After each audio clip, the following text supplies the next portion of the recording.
Welcome back to Frog's Frank Reviews. You know, I've been doing a lot of thinking lately. And you know what I find is really unique about movies that I usually do? Is there are some movies that are actually based on reality. Yeah, as ridiculous as it sounds, it turns out there actually are films that are based on true stories, if you can believe it or not. Some of which are completely unbelievable to you know it actually came from a legitimate source material. Don't believe me? Well, I've actually done most of the movies that I wanted to talk about. But here's a few movies here that you might find kind of interesting that it's based on reality. This is films based on true stories. Part one.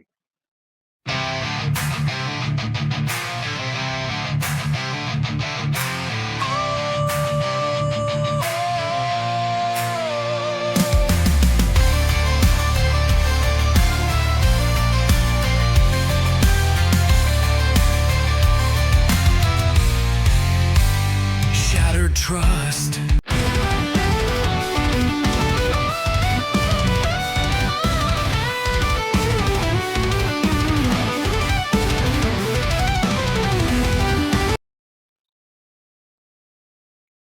Yes, Operation Dumbo Drop.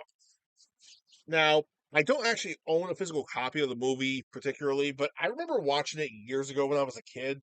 And well, mainly because it came out around the time when I was a kid, and I watched it, my sister watched it, people I knew watched it all the time. It was like it was on the Disney Channel all the time back then.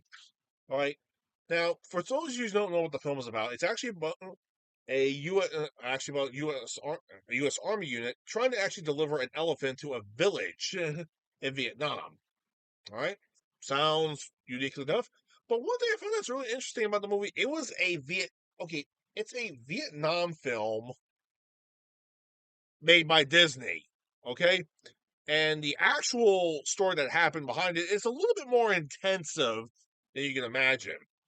Now, the whole story, the movie basically revolves around the fact that we have that we had two Green Berets and a handful of soldiers and one CIA operative trying to actually get one elephant from further south and from further down south from Vietnam to bring them all the way up to through a war zone to a village that's up north. That's a strategic position for the U.S. military. All right. And the movie has a huge cast, like with main leads by Danny Glover, Ray Liotta, and Dennis Leary. Right? I'm not gonna lie, I did like the film when it came out, and watching it again as an adult, not gonna lie, it's relatively silly, but I can see why I liked it when I was a kid, and I still like it to this day. All right. Now, I did look up some information about about the actual source material about the movie itself. That yes, this whole thing did actually happen. However, the shenanigans that happened in the movie that was all Disney oriented, if you can believe it or not. Well, okay, except for the one part in the movie where the elephant actually wakes up literally in the middle of the plane. That actually did happen, and they were forced to land because it actually legit had a freak out, and the whole thing sticking an enema up its butt, a tranquilizer up its butt, so it could actually literally go to sleep. Yeah, all that part was real.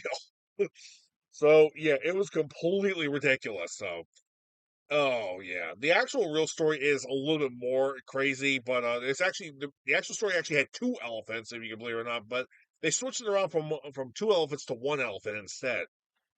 All right, and they actually made the story a bit more a lot more cohesive, and it makes more sense why the elephant and the boy that was with the elephant to go up north with them, because it turns out they were actually they were originally from that village, so that makes a lot more sense. But other than that, there's actually even a part, but believe it or not, there's actually a segment that was in the movie that happened on the Viet Cong side that actually did happen. Aside from the fact that yes, the Viet Cong were extremely ruthless back then. But no, no. From what I found out, it turns out one of the commanding officers who actually had guns at the ready, about to shoot the elephant when they finally got the parachute open, and it's gloriously coming down to the village in a parachute. The Viet Cong actually had guns pointed at it though, and the commanding officer was told that they should shoot it down. However, here's the thing: he didn't do it. No, he said, "Let it go." I didn't join this army to shoot elephants, especially ones that fly. Yeah, it turns out with all that shit they went through, he just let them go. I mean, seriously, because and the fun fact is that this particular character actually shot the original elephant to begin with, and to see how far they went just to bring another one here, it's like, forget it. No, just let it go. No, fuck that. I am not. No. Oh wow.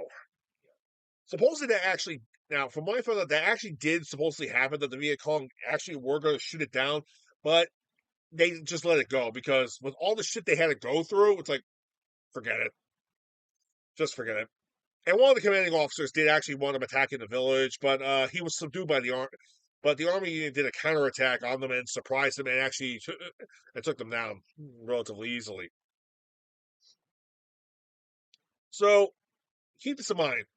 Operation Dumbo Drop is actually based on a true story, just that the one we're watching is a Disney film with some comedic elements, but the original story was a bit more action oriented and it was batshit crazier. I don't wish we got that one instead.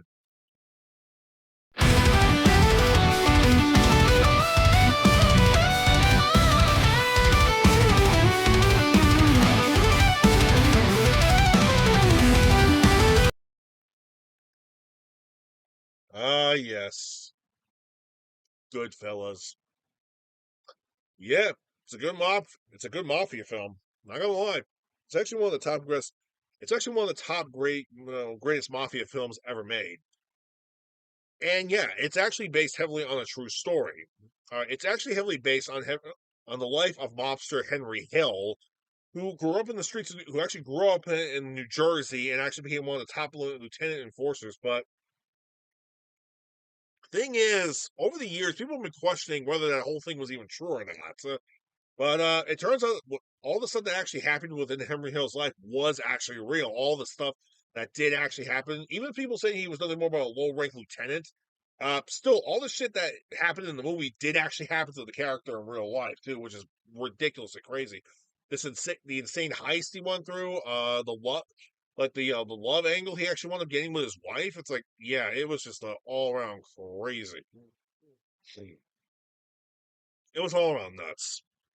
Yeah, the one thing that they actually didn't show in the movie was the fact that Henry Hill and his wife actually later separated eventually. But yeah. Well, but Henry Hill was still in hiding, and over the year, and he actually did tell a story which it became a Hollywood feature film. As a matter of fact, the prosecutor that's in the movie that actually gives Henry Hill the deal is the exact same prosecutor that actually made the deal with the real Henry Hill. Yeah, it was the same guy. Yeah, his only film debut was actually in that movie. What the hell? Wow. Not even joking. Oh god. And I should also mention too that Joe Pesci's character in the movie, in real life, he was actually around Henry Hill's height and a bit more chubby. It actually was a bit more chunkier. But the thing is, his mother, the guy's mother, actually did watch the movie, and well, at first she didn't like the fact that Joe Pesci was actually playing him though, because of the fact he was shorter. But it was but through Joe Pesci's performance, she was like, "Oh my god, that is my fucking son."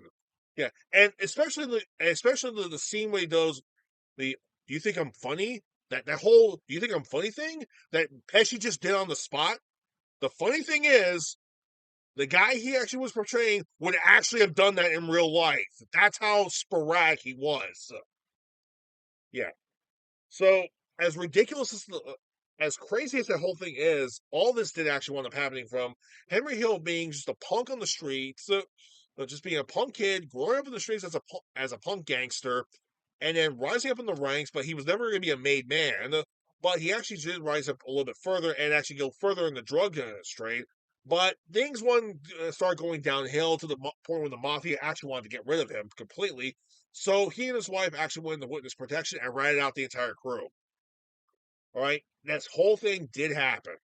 All right. As a matter of fact, if you ever watch The Sopranos, in the first episode, there's actually a reference that they actually make in the movie based on this whole thing. You hear Tony Soprano actually talking to Christopher because Christopher wants to make a mob movie. wants to make a screenplay to a mob film, and he goes, "What are you gonna do? What are you gonna do? Are you gonna go fucking Henry Hill on us?" Yeah. In the mob world, that's actually a cliche now. It's like, "Are you gonna go Henry Hill on us?" So yeah, as crazy as it is, all that shit actually did happen. But in the end, Goodfellas was a really good movie, and it was actually one of Ray Liotta's best films ever made. Seriously. And you know what's even more crazy? It's actually one of the reasons why they actually had him as the voice of Tommy Vercetti in GTA Vice City. And let's face it, folks, every time you're playing Vice City, you're playing a Scarface storyline with Ray Liotta. It's awesome. And Goodfellas is a good movie. Yeah, I do highly recommend watching that movie. Don't worry, I'll get around to watching that and the other movie I talked about earlier. Oh.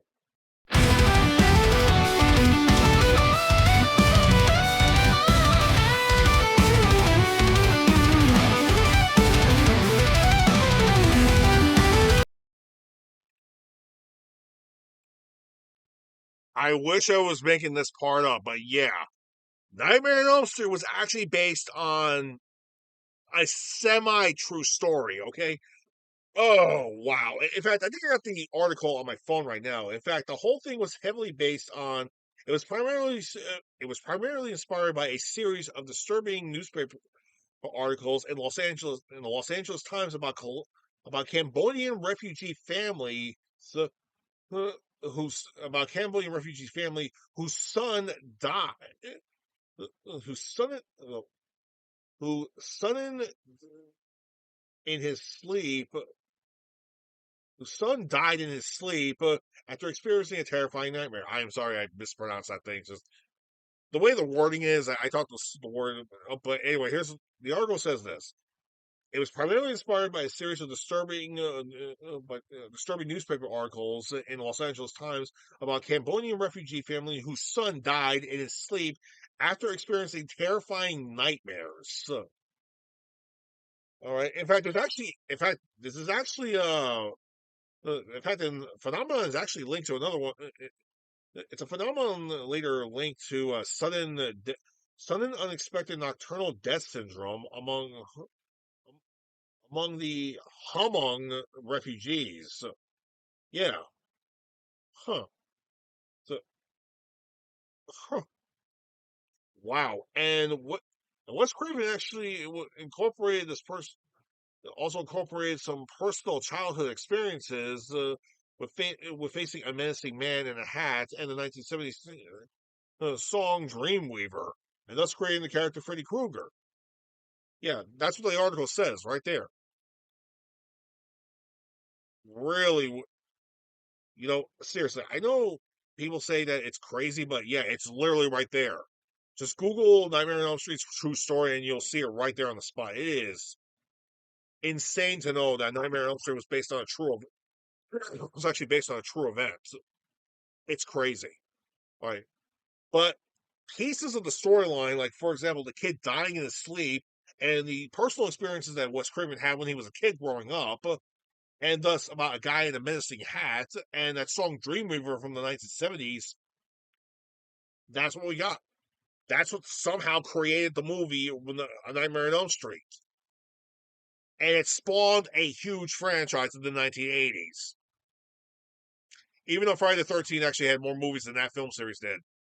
Go figure. But there's also the TV series, which I actually have not seen, but my buddy, Once You Wonder, has actually seen it and says it's a pretty good theme song. It's actually a pretty good show. I wouldn't know because that show is literally impossible to find anywhere. But yeah, Nightmare on Elm Street, based on a true story. But the whole thing with Freddy Krueger and stuff was actually all those elements came in much later. But a person dying in their sleep actually did happen in real life. Shocker there. Not the actual film. Not the other Wes Craven film called Shocker. No, not that one. Oh, God, I hope that wasn't based on a true story either.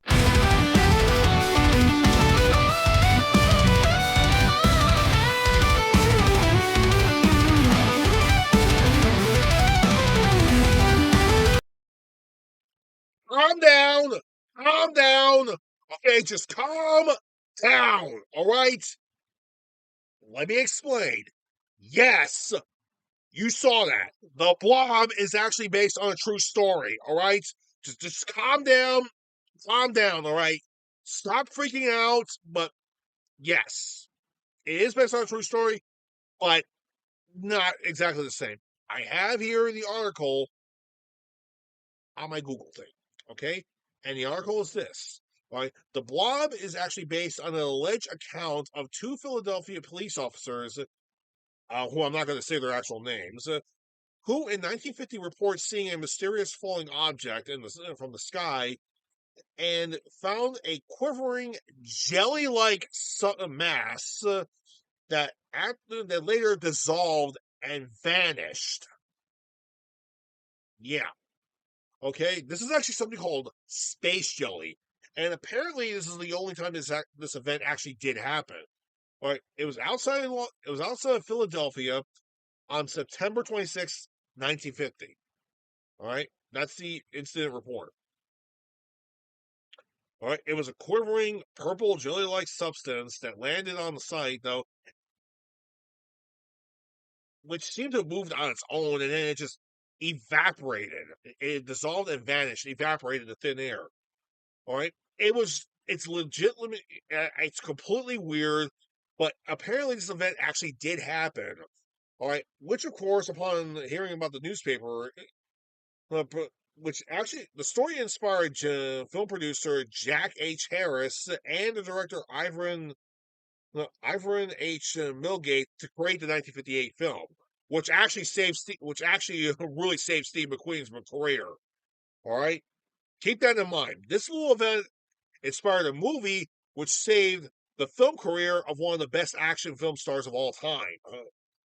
Yeah, really wish I was making that point. I really wish that was actually a joke, but it's not. It's legitimately real. The blob actually did exist. But it's actually something called space jelly, and apparently it can't adjust to our atmosphere. And they're saying it moved on its own. But again, it's I've heard conflicting reports that they actually picked it up, they touched it, and it just evaporated out of thin air. All right, it is just there's several conflicting reports about the whole thing, but all facts state to this that it was a meteorite object. It cracked open. It had that jelly thing, and it had the space jelly, and eventually it just evaporated and vanished. Okay, so as crazy as it sounds, one of the most iconic movie monsters of all time, the Blob, who has yet to actually make a reappearance in movie theaters after being in development hell for a remake for decades, was actually based on a real event. Who would have figured, right? It did happen. The Blob was a real thing that actually did happen. But the movie producers actually changed the storyline a lot. And also, I should mention that in the story it says it was purple, but in the film it was actually more of a clear purplish object that actually became more red because of the fact that it was eating humans and the blood and became red because of the blood. So yeah, that was basically it. The Blob was actually based on a true event, but not as super crazy as the films would later become. All right. And to be fair, like I said, yes, the Blob remake has been in development hell for decades. All right, nobody knows when the fuck is it ever coming out. And honestly, I really could care less. All right, unless the first trailer actually looks good, I'm not gonna bother watching it. Also, if anything, they should probably make it practical effects rather than CG because CG tends to ruin a lot of horror films. If you get to my drift. point of the point of advice. Point in case, you ever see the 2010 movie The Thing? Yeah. Well, I think I'm not gonna. Yeah. Well, that's basically about it.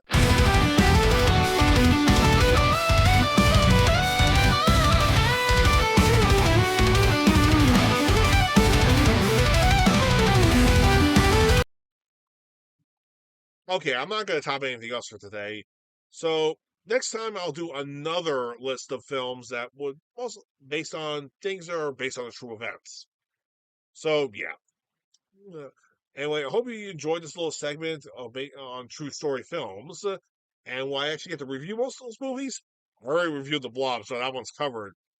except for this one Blob film I actually didn't get to cover, but I wouldn't recommend it. As for the other films, yeah, I do recommend those. As for Nightmare on Elm Street, I already reviewed most of the films from the 80s, but that's about it for me.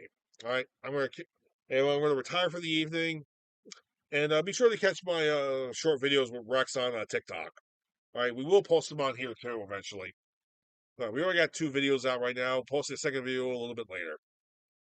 Anyway, this is Sharks Rank signing out. Y'all take care now. Empty promises, a fading light, consumed by shadows, endless night.